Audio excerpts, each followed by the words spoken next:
Good afternoon everyone. So ako si Risa Agundo ang mag-uulat ngayon sa araw na ito. So my topic is the life of Muhammad.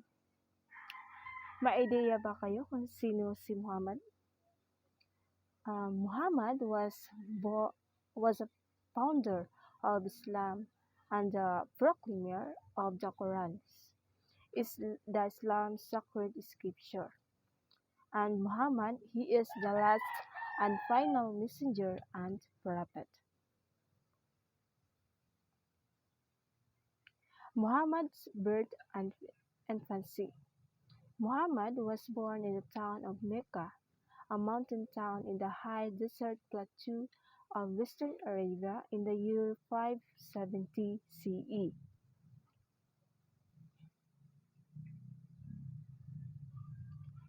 His name derived from the Arabic phrase hamada, which means to acclaim, to glorify, which in other words it is a worship.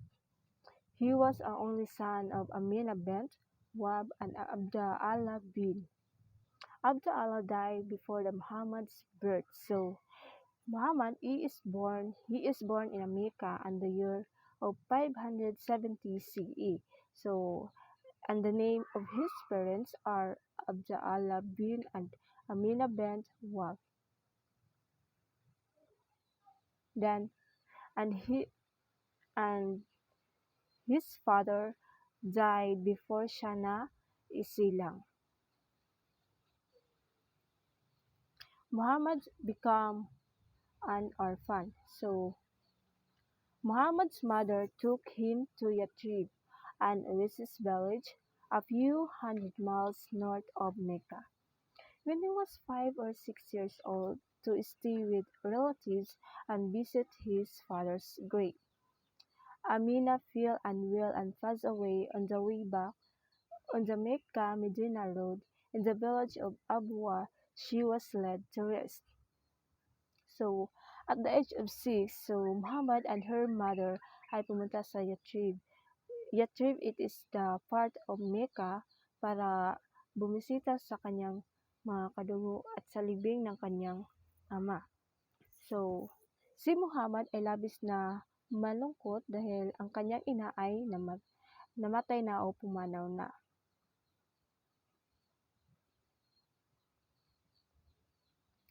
His nurse Halima took the abandoned child to Mecca and left him in the care of his maternal grandpa, Abdul al-Muttalib. Muhammad was taught the fundamentals of statecraft by this man, and he is considered its most revered ruler. So he oversaw significant concessions for pilgrims and frequently presided over the council of elders in Mecca.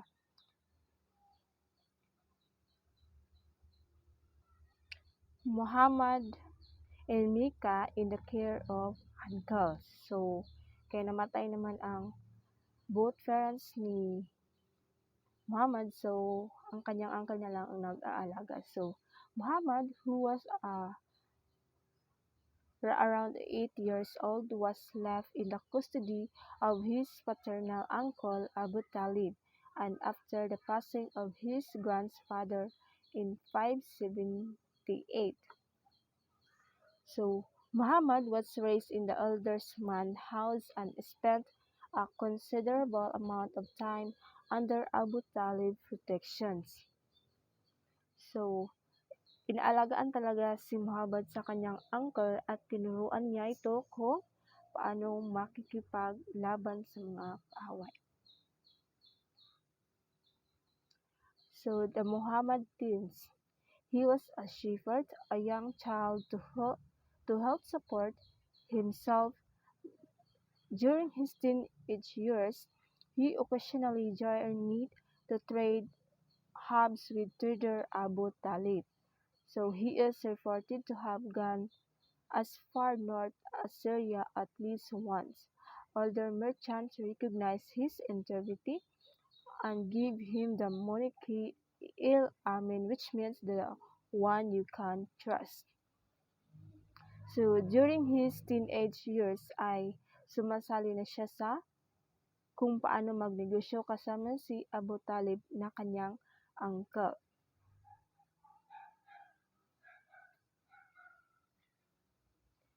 Muhammad's act as a caravan agent for wealthy tradeswoman.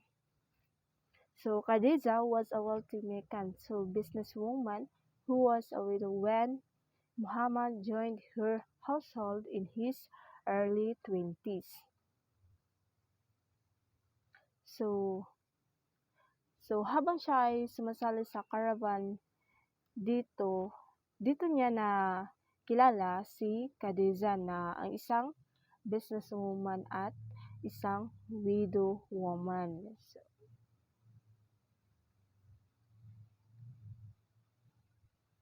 Muhammad's marriage and afterlife.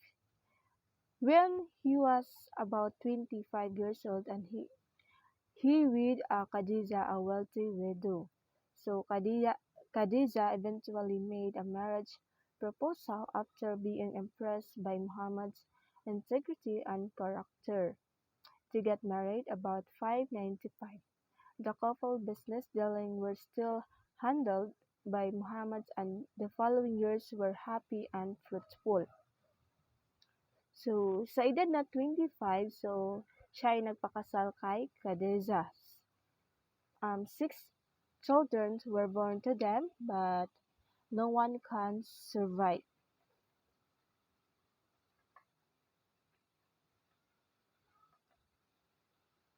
Muhammad receives first revelations.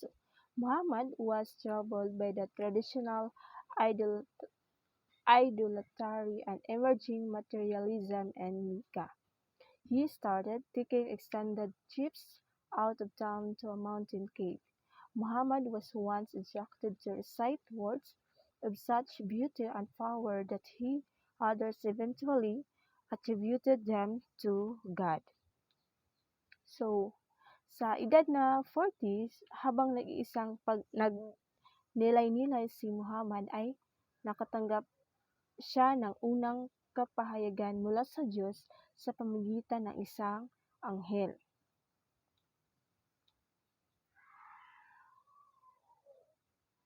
Muhammad took his message public, so kanya nang ipinapahayag sa mga publiko. So Muhammad ultimately started telling his tribe about the signals he was receiving after having several such incidents. Verse after verse, these were collected to form the Quran and the Holy Book of Islam.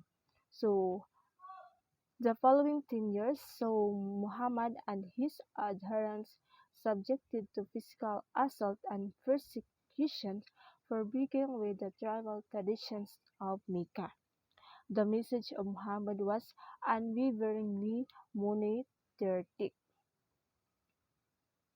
At first, so Muhammad doubted the nature of the revelations, but his wife reassured him and he became convinced that the bright presence was the Anghel Gabriel. So, at dahil nang marami na siyang mensahe na natanggap, he began to share them with his closest friends and relatives. But the following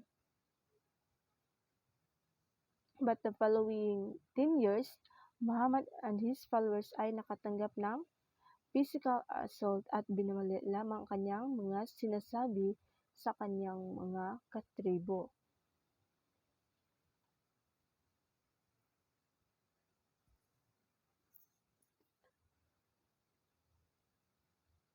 Muhammad's followers were forced to live in conditions that were close to famine for a number of years due to trade prohibitions imposed by the Quraysh, the dominant tribe in Mecca.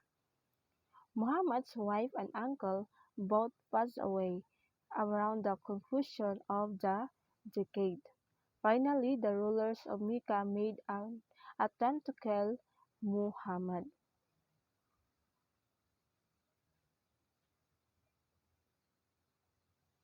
So Muhammad and the Muslims immigrate to Medina.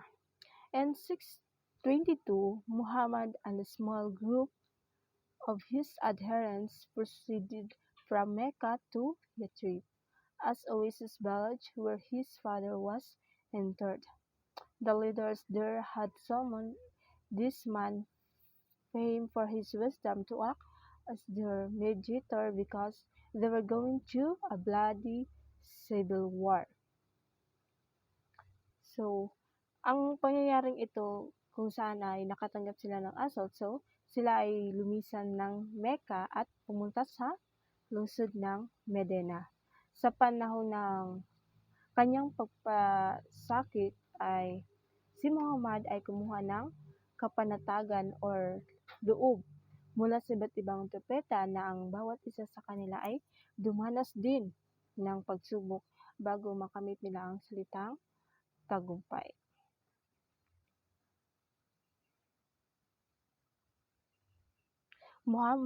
Medina, the city of the prophet, was the name given to Yathrib soon after. For the following 6 years, Muhammad stayed in this location, establishing the first Muslim community and steadily winning over more and more people to his cause. So gumawa ng grupo si Muhammad at na kung saan tinatawag itong the first Muslim community.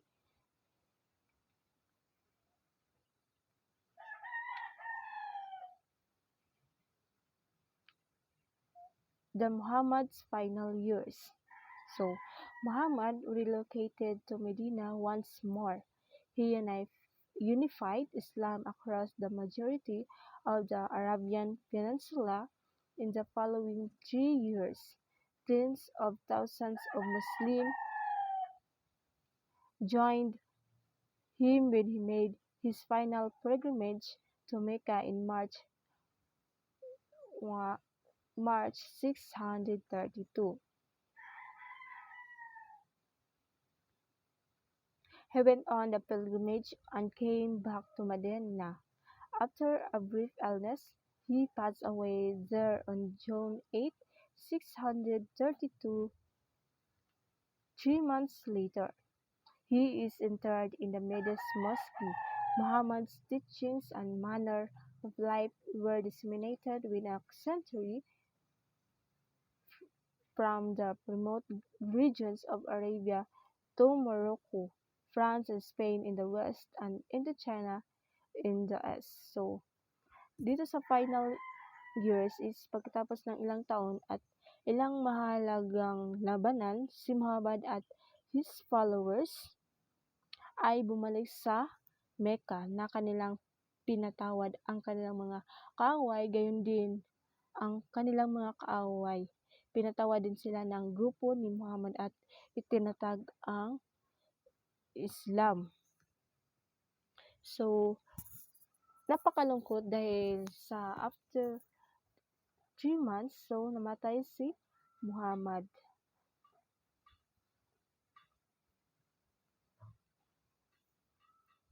So, yun lang po ang aking topic ko na patungkol sa buhay ni Muhammad.